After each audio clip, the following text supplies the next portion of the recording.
ওমা তাড়াতাড়ি ভাত দাও। এই তো প্রথমে গরম গরম সাদা ভাত পড়ে গেল। আজকে অনেক ধরনের মেনু আছে। সাথে দিয়ে দিলাম একটা কাঁচা লঙ্কা, একটা গরম গরম বেগুনি দিয়ে দিয়েছি। অনেক দিন বেগুনি খেতে ইচ্ছা করছিল, যে বেগুনি করেছি।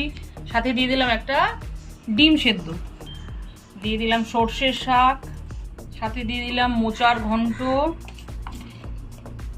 মোচার ঘন্টটা একদম নিরামিষই করেছি। সাথে দিয়ে দিলাম গাঠি কচুর তরকারি। তরকারিটার মধ্যে শেষে ধনেপাতা দিয়ে নামিয়েছি।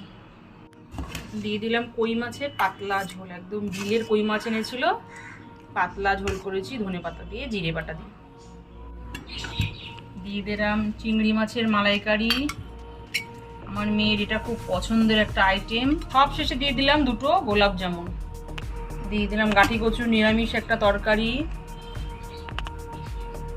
দিয়ে দিলাম কই মাছের পাতলা ঝোল, আর দিয়ে দিলাম চিংড়ি মাছের মালাইকারি। শেষে দিয়ে দিলাম গোলাপ জামুন। বাঙালি বাড়িতে ভাত পাতে একটু মিষ্টি না হলে ঠিক মনে হয় অসম্পূর্ণ থাকে। নাও, শুক্রবারে একদম দুর্দান্ত থালি পুরো রেডি। নাও তাড়াতাড়ি খেতে বসে পড়ো। দু রকমের মাছ, বেগুনি, মিষ্টি সব কিছুই আছে। নাও।